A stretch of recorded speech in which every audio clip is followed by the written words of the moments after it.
नमस्कार प्रेक्षकांनो, आजच्या एपिसोडमध्ये आपण बघूया. इथे यशपाल रागिणीच्या रूममध्ये आलेला असतो. तो बघतसुद्धा नाही रूममध्ये रागिणी आहे की नाही ते.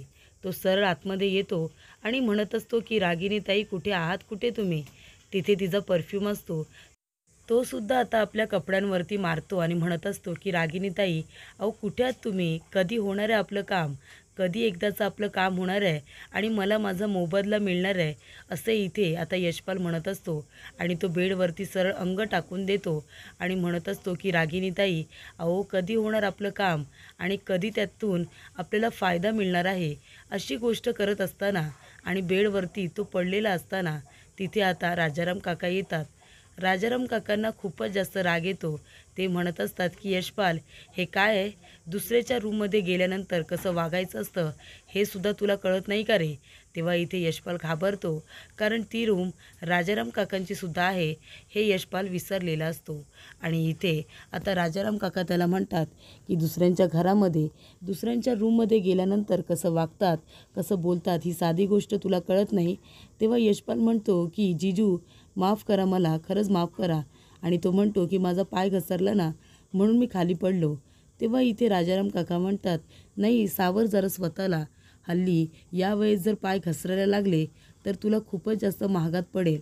तेव्हा यशपाल म्हणतो की कसं आहे ना राजाराम भाऊजी, यावेळेत माझा पाय घसरणार नाही आणि माझी पंचायतसुद्धा होणार नाही, कारण तुम्हाला वाटतंय ना तितका मोठा नाही आहे मी, अहो लहान आहे मी. हे बघा माझी दाढी, माझे केस पिकलेत का, जरा तरी पिकलेत, म्हणून मी इतका मोठा नाही आहे. तुमचा काहीतरी गैरसमज होतो आहे. तेवढ्यातच इथे आता भूमी आलेली असते. राजाराम काका म्हणतात, ये भूमी आतमध्ये ये.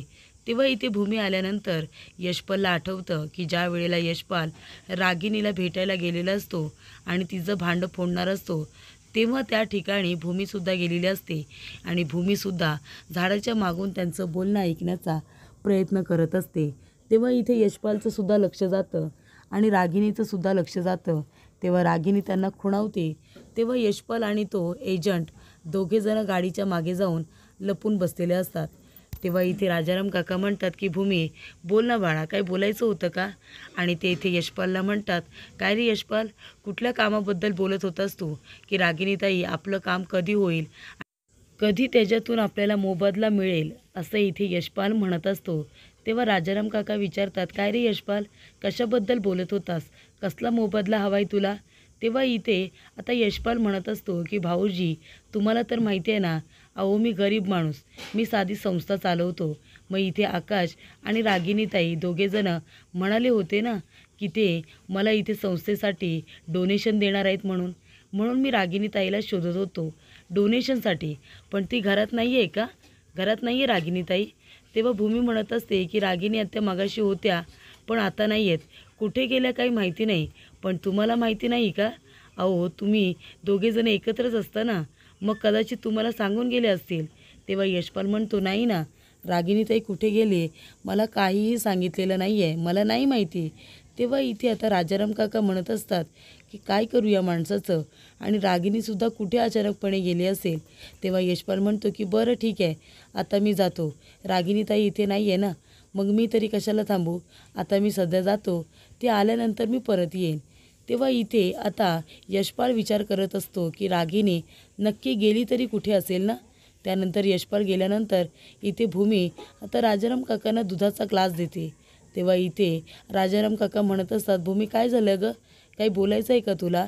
तेव्हा इथे भूमी म्हणत असते की बघताय ना तुम्ही काका, म्हणजे जेव्हापासून आपल्या गोडाऊनला आग लागले तेव्हापासून सगळेजण इथे आत्यांनाच भेटायला येत आहेत, तेव्हा काहीतरी गडबड मला वाटते. तेव्हा राजाराम काका म्हणत असतात की भूमी, तू म्हणतेस तसं जर आपला माल चोरीला गेला असेल ना, तर तो आपल्याला एक ना एक दिवस नक्की सापडेल. तेव्हा इथे राजाराम काका म्हणतात, भूमी तुला माझ्याशी काही बोलायचं होतं का, हे बघ जे काही असेल ते बोल. तेव्हा भूमी म्हणत असते की हो काका, मला तुम्हाला सांगायचं होतं की ऑफिसमध्ये गेल्यानंतर ते असं म्हणते आणि तिला कुणीतरी बाहेर आपलं बोलणं ऐकते, अशी चाहूल लागते. तेव्हा इथे भूमी आता मुद्दामून बोलण्याचं नाटक करते. ती म्हणते की काका कसं आहे ना, घरातल्या काही वस्तू काही सामान आहे ना ते संपलेलं आहे. तेव्हा आता तुम्ही ऑफिसला जाणारच आहात, तेव्हा मी तुम्हाला लिस्ट पाठवते. येता येता तुम्हाला काही त्यातलं आणायला लागलं तर बघा, त्याच्यामध्ये काजू, बदाम, पिस्ता असे मी ड्रायफ्रूटसुद्धा जास्त प्रमाणात लिहिलेले आहेत. तेव्हा इथे आता भूमी बोलत असताना ही आता दाराच्या मागे जाते आणि सरळ इथे पौर्णिमाचा हात पकडते आणि त्यांना खेचून तिला आतमध्ये राजाराम काकांच्या समोर उभं करते. आणि इथे आता भूमी पौर्णिमाला आतमध्ये घेऊन येते आणि म्हणत असते, बघितलंत ना काका, ही पौर्णिमा आपलं बोलणं चोरून ऐकत होती. सांग ना गं, काय हे सगळं करत होतीस तू? तेव्हा पौर्णिमा म्हणते, नाही नाही, मी काही तुमचं बोलणं चोरून वगैरे ऐकत नव्हते, कळलं ना. मी फक्त तिथे उभी होते, तुमचं बोलणं ऐकून मी काय करणार आहे. तेव्हा इथे भूमी म्हणत असते, अगं कुणाला तरी लाईव्ह अपडेट द्यायचे असतील ना, म्हणून तर आमचं बोलणं चोरून ऐकत होतीस. तेव्हा पौर्णिमा म्हणते, नाही असं अजिबात काही नाही आहे. राजाराम काकांना कळलेलं असतं की भूमीने हिचा प्लॅन अगदी बरोबर ओळखलेला आहे. तेव्हा भूमी म्हणते, कसं आहे ना पौर्णिमा, जे लोक कठीण प्रसंगामध्ये तुझ्या पाठीशी खंबीरपणे उभे होते ना, त्या लोकांना कधी विसरायचं नसतं. इथे ज्या घरामध्ये आपण राहतो ना, त्याचे वासे मोजायचे नसतात. हे कळत नाही आहे का तुला? तेव्हा जरा सुधर आता. मनातून हा राग रुसवा जरा बाजूला काढून ठेव आणि आजूबाजूला जरा स्पष्टपणे बघता येते का ते बघ. असं सुद्धा इथे भूमी आता पौर्णिमाला सांगत असते. तेव्हा इथे पौर्णिमा म्हणते, मला काही सांगायची गरज नाही आहे, मी काहीही चुकीचं केलेलंच नाही आहे ना. तेव्हा इथे भूमी म्हणते, राजाराम काका, मला असं वाटतंय ना की आपल्यालाच आता काहीतरी करायला हवं. तेव्हा पौर्णिमा म्हणते की मला इथे आईंजवळ काम होतं म्हणून मी आले होते. तेव्हा भूमी म्हणते की काका बघताय ना, जेव्हापासून गोडाऊनला आग लागली तेव्हापासून सगळेजण आत्यांनाच भेटायला येत आहेत.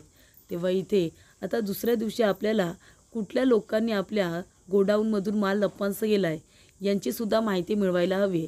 ज्या लोकांनी माल लंपास केलेला आहे त्यांना एकदा का पकडलं की हे सगळं कारस्थान कुणाच्या सांगण्यावरून केले हे सुद्धा आपल्याला कळेल. तेव्हा इथे भूमीने सुद्धा आता सांगितलेलं असतं की राजा काका, तुम्ही जेव्हा ऑफिसमध्ये जाल तेव्हा तिथल्यासुद्धा स्टाफची तुम्ही चौकशी करा. तेव्हा इथे भूमी आता हवालदार सरांबरोबर बोलत असते. भूमी म्हणत असते की हवालदार काका, एक काम करा, इथे आता गायकवाड सर बिझी असतील ना म्हणून त्यांना फोन केलेला नाही आहे, मी तुम्हाला फोन केलेला आहे. ज्या लोकांनी आमच्या गोडाऊनमधून माल लंपास केलेला आहे त्यांच्याशी काही बोलणं झालं का, त्यांच्याशी काही संपर्क झालं का, ते लोक कोण आहेत, त्यांना पकडलं आहे का चेक नाक्याजवळ. तेव्हा इथे इन्स्पेक्टर साहेब म्हणतात की नाही, अजून आम्हाला काही माहिती मिळालेली नाही आहे. तेव्हा भूमी म्हणते, ठीक आहे, गायकवाड सर आल्यानंतर तुम्ही जरा मला कॉल करायला सांगा किंवा मीच कॉल करते. तेव्हा इथे तिला आता महत्त्वाची माहिती ही मिळवायची असते. तेव्हा इथे मानसी म्हणते, ताई काय झालं गं, कसला विचार करतेस. तेव्हा भूमी म्हणत असते, मनू अगं कसलं नाही गं, बाहेरच्या कामांमध्ये इतकी व्यस्त झाली की घराकडे मला लक्षच देता येत नाही आहे. तुझ्या एकटीची किती धावपळ होत असेल ना. तेव्हा मनू म्हणत असते, भूमीताई अजिबात तू काळजी करू नको, तू आहे ना, आईंकडे लक्ष दे, घराकडे लक्ष द्यायला मी आहे ना, तू अजिबात टेन्शन घेऊ नको. तेव्हा इथे प्रेक्षकांनो आता आकाश त्यांचं बोलणं ऐकत असतो. आकाश जेव्हा ऐकतो की इथे भूमीला आता किती आठवण येते ते म्हणजे पिल्लूची, पण ती अजिबात आता आकाशला ते बोलून दाखवत नाही, ती हट्ट करत नाही. तेव्हा इथे भूमी आपली आता शांत असते, विचारत असते. आकाश येतो आणि म्हणतो, भूमी बस बरं, इथे शांतपणे बस बरं, हे बघ तू अजिबात दगदग करू नकोस, कळते ना तुला. तेव्हा इथे आकाश म्हणत असतो की भूमी, म्हणजे तू जो शब्द दिलायस मला की बाळाला भेटायला जाणार नाहीस म्हणून, म्हणजे मी तुझ्याकडून जो शब्द घेतला आहे, तुला जे समजावून सांगितलं आहे त्याच्यानंतर तू बाळाला भेटायला जायचं आहेस म्हणून एकदाही माझ्याबरोबर हट्ट केलेला नाही आहेस, कळते का तुला. तुला मी साधं इथे व्हिडिओ कॉलवरती सुद्धा बाळाला दाखवू शकत नाही आहे. तेव्हा इथे आता भूमी त्याचं बोलणं ऐकत असते. तेव्हा आकाश म्हणत असतो की बघ ना, म्हणजे आता तिला तू बघायलासुद्धा जाऊ शकत नाही आहेस, फोनवरती सुद्धा तू व्हिडिओ कॉलवरती बोलू शकत नाही आहेस, पण आपण एक काम करू शकतो. इथे आता आकाशने बाळाची व्हिडिओ तयार केलेली असते. ज्या वेळेला तो बाळाला भेटायला जातो त्याची छोटीशी व्हिडिओ तयार केलेली असते आणि आकाश ती व्हिडिओ आता भूमीला दाखवतो. भूमीला त्याच्यामध्ये सुद्धा खूप आनंद होतो की चला, निदान आता मला बाळाला बघायला तरी मिळालं ना. तेव्हा इथे दोघेजण मिळून बाळाची ती व्हिडिओ करत असतात. तेव्हा भूमी आता विचार करत असते की इथे आता रागिणीचं कारस्थानसुद्धा उघडं करायचं असेल तर पुरावा देणं गरजेचं आहे आणि त्यासाठी महत्त्वाचा पुरावा म्हणजे इथे आता रागिनी आत्याला एक्सपोज करावं लागेल. रागिनी आत्या ही अजूनही बदललेली नाही आहे, हे सगळ्यांना सांगावं लागणार आहे. तेव्हा इथे भूमी आता व्हिडिओ कॉलवरती बोलत असते. तिच्या चेहऱ्यावरती आता वेगळाच एक आनंद आलेला असतो. बाळाला बघून ती खूपच जास्त प्रसन्न झालेली असते. तेव्हा इथे आकाश म्हणतो, भूमी आवडलं ना तुला गिफ्ट? तेव्हा भूमी म्हणते, हो आकाश, मला हे गिफ्ट खूपच जास्त आवडलं. तेव्हा इथे आकाश म्हणतो, हो मला माहिती होतं. तेव्हा इथे आकाश म्हणतो, माझी बायको आता बाळाला भेटायला जायचं मग हट्ट करत नाही आहे, ती इथे मला जबरदस्ती करत नाही आहे. मग आता कशाला बरं मी सुद्धा तिचा शब्द पूर्ण नको करू. आता ही अशी व्हिडिओ जरी तुला दाखवली तरीसुद्धा तुझं मन प्रसन्न होईल ना? तेव्हा भूमी म्हणते, अगदी बरोबर. आणि आता मला या गोष्टींकडे लक्ष नाही द्यायचं आहे आकाश. आता सध्या तरी माझं लक्ष दुसऱ्या गोष्टींकडे आहे.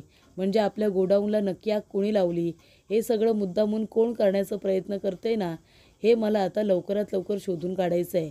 तेव्हा भूमी म्हणते, आकाश ठीक आहे ना, म्हणजे जरी पण इथे आता कुणी मनापासून आवाज देत नाही आहे आणि त्याचबरोबर अजून काही गोष्टी, पण तू माझ्याबरोबर आहेस ना, तू खंबीरपणे जर माझ्या पाठीशी उभा आहेस तर मला कुठल्याच गोष्टीची चिंता नाही आहे. तेव्हा इथे भूमी म्हणते, ठीक आहे, आता बाळाला मी इथे व्हिडिओमध्ये बघते, लवकरच बाळाला मी उचलून घेईन, बाळाला मी स्पर्श करेन, बाळाला मिठी मारेन, असं सुद्धा भूमी म्हणत असते.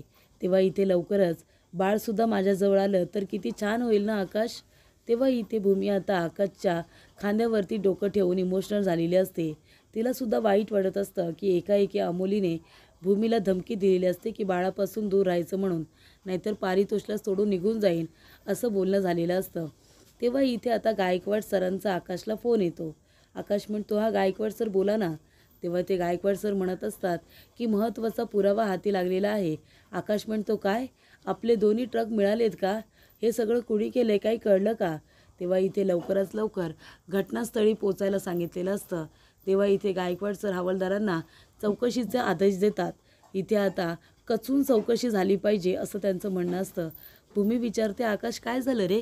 तेव्हा आकाश म्हणतो, भूमी अगं आपले हरवलेले दोन्ही ट्रक आहेत ना ते सापडले आणि मालसुद्धा सापडला.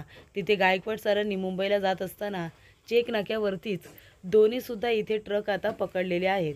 तेव्हा आपल्याला तिथे जावं लागेल. तेव्हा इथे प्रेक्षकांनो आता आकाश आणि भूमी दोघेजणं त्या ठिकाणी आलेले असतात. तेव्हा इथे आकाश म्हणत असतो की गायकवाड सर, अहो दोन्ही ट्रक पकडले का? माल तर सगळा आहे ना? तेव्हा इथे गायकवाड सर म्हणतात, ते आता तुम्ही चेक करा, म्हणजे माल वगैरे व्यवस्थित आहे ना? तेव्हा इथे आकाश म्हणतो, हो हो माल वगैरे तर व्यवस्थित आहेच, पण आता ते 2 जे ट्रक सापडलेले आहेत त्याचे ड्रायव्हर आहेत ना, त्यांना विचारा की हे सगळं कारस्थान त्यांना कुणी करायला सांगितलं होतं, हे सगळं त्यांनी कुणाच्या सांगण्यावरून केले ना, हे सुद्धा आता विचारा. तेव्हा इथे ते ड्रायव्हर कोण आहेत, तर ते कोण आहेत, ओळखीचे आहेत की नाही ते काही माहिती नाही. त्यानंतर इथे गायकवाड सर म्हणत असतात की भूमी मॅडम, तुमचा संशय खरा ठरला होता. तुम्ही जे काही बोलला होतात की मुंबईमध्ये तो ट्रक जाईल आणि चेक नाक्यावरतीच आम्ही ह्या आता ट्रकला पकडलेला आहे, ते सुद्धा दोन्ही ट्रकला. तेव्हा इथे भूमी म्हणत असते की मला वाटलंच होतं की आपलं काम नक्की होईल म्हणून, कारण रागिनी आत्या या सगळ्याच्या मुळाशी आहे ते मला बरोबर माहिती आहे, असं भूमी म्हणते. तेव्हा इथे भूमीला सुद्धा आता ते ट्रक नक्की कुणी लंपास केले होते, या सगळ्याचा मास्टर माइंड कोण आहे, ते सुद्धा इथे भूमीला आता शोधून काढायचं असतं. भूमी म्हणते, मला माहिती आहे ना हे सगळं कुणी घडून आणलं आहे, ते फक्त तुम्हालाच ही गोष्ट पटणार नाही आहे. त्यानंतर प्रेक्षकांनो इथे आता सगळेजण घरी आलेले असतात. आजी म्हणत असतात की कुठे राहिली ही मुलं, अजून कसे आलेले नाही आहेत? जर आपले दोन्ही ट्रक सापडलेत, आपला सगळा माल सापडला आहे, तर यांना एवढा उशीर का? नक्की तिथे काय घडलं असेल? तेव्हा इथे भूमी म्हणत असते की आजी, अहो काळजी करू नका, आपले दोन्ही ट्रक सापडलेत आणि मालसुद्धा सगळा सापडला आहे आपला. मुंबईला जात असताना सगळा माल इथे आपण जप्त केला, पकडला आणि आता तो गोडाऊनमध्ये परत आलेला आहे आणि मालाला सुद्धा काही झालेलं नाही आहे, अगदी व्यवस्थित आहे, असं भूमी आता म्हणते, सगळ्यांना आनंदाची बातमी देते. तेव्हा इथे प्रेक्षकांनो आता पौर्णिमाला खूपच जास्त राग आलेला असतो. तेव्हा इकडे आता भूमी म्हणत असते की कुठे आहे पौर्णिमा, रागिनी आत्या कुठे आहेत? तेव्हा पौर्णिमा म्हणते, मला काय माहिती, आई नेहमी बाहेर जाताना मला काही सांगून जातात का? तेव्हा भूमी म्हणते, अगं घरांच्या इथे आता रूमच्या दरवाजांना कान लावून उभी असतेस त्यांचं बोलणं ऐकण्यासाठी, हे सगळं तू कुणासाठी करतेस? त्यांच्यासाठी करतेस ना? तेव्हा इथे आता पौर्णिमा, खरं खरं सांग आई कुठे आहेत त्या? तेव्हा पौर्णिमा म्हणते, नाही मला खरंच माहिती नाही आई कुठे आहेत त्या मला दुपारपासून तर दिसलेल्याच नाही आहेत. तेव्हा इथे आजी म्हणत असतात, काय रागिनी गेली कुठे अशी अचानक? ती आता न सांगता तर कुठेही जात नाही, मग आत्ताच कशी काय गेली? तेव्हा इथे आता भूमीला तर संशय असतो की हे सगळं रागिनीनेच केलेलं आहे. तेव्हा इथे आता गोडाऊनमधला माल हा लंपास कुणी केला असेल, काही माहिती मिळाली का? ते कोण चोर होते, काही कळलं का? तेव्हा इथे आता भूमी म्हणत असते की आकाश, अरे असं काय बोलतोयस तू? चोर कोण आहे तुला अजून कळत नाही आहे? माणूस तर घरातलाच आहे. तेव्हा आजी म्हणतात, कोण ग भूमी? तेव्हा भूमी म्हणते, हो आई, मला तर माहिती आहे ना आजी, तुम्ही अजिबात काळजी करू नका. माणूस आपल्या घरातलाच होता, त्यानेच ही चोरी करण्याचा प्रयत्न केलेला आहे. तेव्हा आकाश म्हणतो, भूमी हे काय बोलतेस तू? घरातलं माणूस म्हणजे कुणाविषयी बोलतेस तू? तेव्हा भूमी म्हणते, आकाश, अरे रागिनी आत्यांशिवाय दुसरं कोण असणार आहे? आपल्या गोडाऊनमधला माल आहे ना, रागिनी आत्यांनीच त्या गुंड लोकांना चोरायला सांगितला होता. तेव्हा यशपाल म्हणतो, अरे बाप रे, ही मुलगी दिसते तशी अजिबात नाही आहे. ही दूरवर उभी आहे आणि सगळं बोलणं ऐकण्याचा प्रयत्न करते. तेव्हा यशपाल म्हणतो की ही मुलगी खूपच जास्त डेंजरस दिसते, आता मलाच काहीतरी करायला हवं. त्यानंतर इथे आकाश म्हणत असतो की भूमी, तुझ्याकडे कुठला पुरावा नाही आहे, काही नाही आहे, आणि तू इथे आता वाटेल तसं बोलतेस, हे चुकीचं आहे की नाही ते सांग बरं मला. आत्याच्या बाबतीत तू आता चुकीचा विचार करू नको. ती सुधारली आहे, ती पुन्हा असं कधीच करणार नाही आहे. तुला का असं वाटते की हे सगळं आत्याने केलं असेल? तेव्हा भूमी म्हणत असते, आकाश, मी पूर्णपणे शुअर आहे की आत्यांशिवाय हे डोकं कुणाचं चालू शकत नाही. नक्की त्यांचा काय हेतू होता, त्यांना काय करायचं प्रयत्न करायचा होता हे मला आठवत नाही आहे. पण मला एक गोष्ट कळते आकाश, की हे सगळं आहे ना आत्यांनीच केलेलं आहे. तेव्हा इथे भूमी म्हणते की काल रात्री जेव्हा माझं फोनवरती बोलणं झालं, तेव्हा मी मुद्दामून फोनवरती जोरात बोलत होते, जेणेकरून आत्यांपर्यंत माझं म्हणणं पोचावं असं मला वाटत होतं. तेव्हा मी जोरात बोलत होते की आता उद्याच्या उद्या हा माल आहे ना मुंबईला घेऊन जायला हवा, कारण मुंबईला नेल्याशिवाय हा माल विकला जाणार नाही. अलिबागमध्ये तर एवढा माल कोणीच घेणार नाही आहे, आणि आता लवकर नाही विकला तर मालसुद्धा खराब होऊन जाईल. असं इथे आता भूमी रागिनीला आवाज जायला हवा म्हणून म्हणत असते. तेव्हा रागिनी तिचं बोलणं ऐकते, आणि आता माल जेव्हा मुंबईला जात असतो तेव्हा रस्त्यामध्येच आता तो अडवलेला असतो आणि दोन्ही ट्रक पकडलेले असतात, आणि पोलीस आता ट्रक ड्रायव्हरलासुद्धा घेऊन जातात त्यांची चौकशी करण्यासाठी. तेव्हा इथे एकच माहिती मिळते की आम्हाला तर आमचं काम करायला सांगितलं होतं, आम्ही दुसरं काहीही केलेलं नाही आहे. आम्ही कशाला तो माल घेऊन जाऊ? आम्हाला जे सांगितलं ते आम्ही केलं. तेव्हा इथे ते लोकंसुद्धा आता काही भूमीला माहिती देत असतात, तर काही लोक अजिबातच तिला माहिती देत नसतात. तरीसुद्धा भूमीने स्वतःहून ही सगळी माहिती गोळा केलेली असते, आणि इथे गायकवाड सरांनी सुद्धा त्या माणसांची चौकशी करायला सांगितलेली असते. भूमी म्हणते की मनू जा बघ, आत्या त्यांच्या रूममध्ये आहेत का बघ, आजूबाजूला बघ कुठे आहेत का, कारण रागिनी घरामध्ये सुद्धा नसते. रागिनी जर बाहेर कुठे नाही आहे, घरामध्ये नाही आहे, तर रागिनी नक्की गेली तरी कुठे आहे? म्हणून त्याने म्हणते, ताई नाही ग, रागिनी आई इथे आता रूममध्ये सुद्धा नाही आहेत. तेव्हा टेरेसवरती सुद्धा बघितलं जातं. राजाराम काका म्हणतात की रागिनी अशी न सांगता एवढा वेळ कुठेच जात नाही, नक्की कुठे गेली असेल ती? तेव्हा इथे आकाश आता रागिनीला फोन करत असतो, पण आता फोनच लागत नसतो. तेव्हा इथे राजाराम काका आता एक फोन करतात, आणि तेव्हा त्यांना खूप मोठा धक्का बसतो, कारण एक वाईट बातमी त्यांना कळलेली असते. तेव्हा इथे प्रेक्षकांनो, राजाराम काकांना सुद्धा त्या गोष्टीचं फार वाईट वाटत असतं. ते म्हणत असतात की इथे आता ऐन मोक्यावरती ही रागिनी कुठे गायब झाली, म्हणजे आपले दोन्ही ट्रक सापडलेत, सगळा माल सापडला आहे. ते लोक काही बोलायला तयार नाही आहेत की हे कारस्थान नक्की कुणाला करायला सांगितलं होतं. तेव्हा इथे राजाराम काका आता फोन करत असतात, आजूबाजूला चौकशी करत असतात, ऑफिसमध्ये चौकशी करत असतात. रागिनी जिथे जिथे जाईल त्या त्या ठिकाणी फोन करून आता इथे राजाराम काका चौकशी करत असतात. तेव्हा ते म्हणत असतात की रागिनी अशी अचानक कुठे निघून जाईल ना, म्हणजे याआधी तर असं कधीच घडलेलं नाही आहे.